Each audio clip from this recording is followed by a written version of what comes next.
audio, is it? Yeah. Yeah. I'm with Luke Wright, poet extraordinaire. Luke, Oh, that's nice. you're on a bit of a tour at the moment. Where have you been? Where are you going? Well, kind of everywhere, really. But this week has been my South Wales week. I did my the tour I'm doing is The Remains of Logan Dankworth, which is a show that I did at Larne a couple of years ago. And so I was in Pontardawe on Thursday night, and then I'm also on the John Cooper Clarke tour, so I went and did Caerphilly with Johnny Clarke on Friday, and then here be at the Larne weekend. So in a brand new show actually, so I've done 3 different things on 3 different days, but it's been really quite delightful. And you're looking splendid with your blue nail varnish, your earrings, and your bling. And I painted my nails last night because I was very bored in Caerphilly. My son's got purple nails at the moment, so. What are the themes to your poetry now? I mean, there's an ever-changing world. So I've just done this. Are you an angry young man, or are you an observer? I'm a sort of tired middle-aged man. Right. The new show that I've just done, it's called Luke Wright's Silver Jubilee, because it is my 25th year. Wow. I've been a poet. How old are you now? I'm 41. I started when I was 17. You don't look 40. Well, that's very nice of you to say so. Like fat don't crack. Yeah, you don't. You really don't. So the show, it's about me really, and I think it's a genuine deep dive into myself, and it's quite a lot of it's about being adopted. Right. And I've never talked about that before on stage. Were you in care homes at all? No, I went to my parents when I was 5 weeks old, which is quite rare. And did you meet your No, I've not met never them. met them? I've not met them. I've got some information about them. So you're still looking?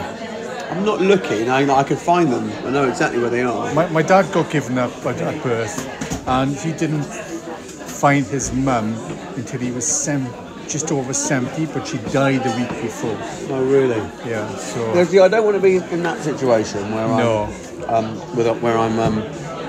don't know though. It's a whole lot of emotional dust, isn't it? So it's caused you a lot of angst, and I guess that's. I don't think angst is true. I think it's stuff to work through. Anyway, but writing about it has been really. Yeah, really good. Really do you imagine what they might be, or is that part of it? I know exactly what. I found my mother on social media. Did you? I've not contacted her, but I could see her. And lives up to expectations, or are you disappointed? Well, I had a picture. You have the odd bit of information. I had this thing called a later life letter. Anyone who's adopted after 1975 is a legal requirement. See you later, mate. Has a later life letter.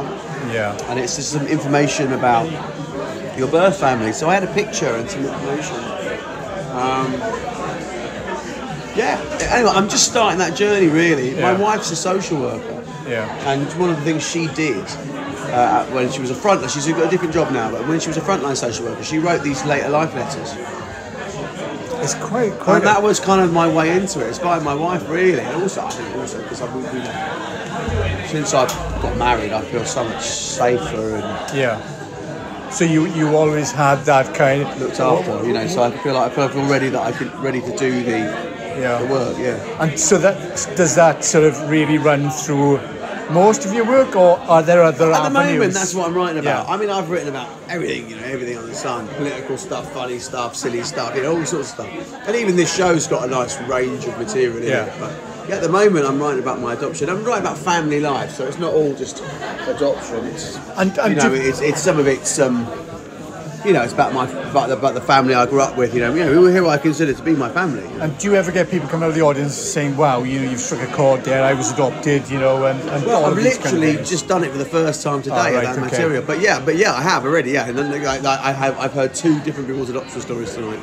And I guess each one is going to be incredibly different, isn't it? Yeah, 100%. And I've got to prepare myself for that because I found this when I talked about my divorce on stage a couple of years ago. For the first time, I was getting a lot of messages from people saying, actually really nice, from a lot of men, older men, saying, "All right, kid, I've been there. Hang on in there." Yeah. Really, really beautiful stuff, actually. And I think when you do talk about real stuff like that, it does, opens people up. And so I've got to be prepared. People are going to want to come to me probably and say, "Oh, I've got my own story."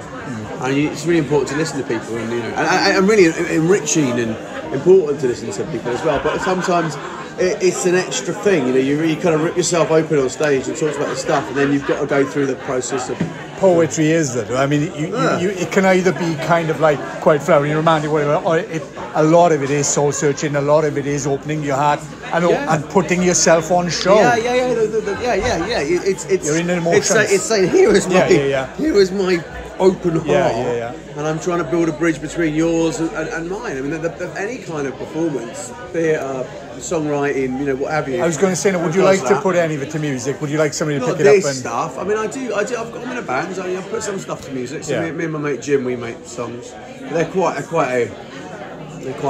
sort of fun and aggressive and punky and stuff like that. So it wouldn't suit this subject matter, but yeah. Hey, cool. Hey, thanks for talking to me, and thanks for your time.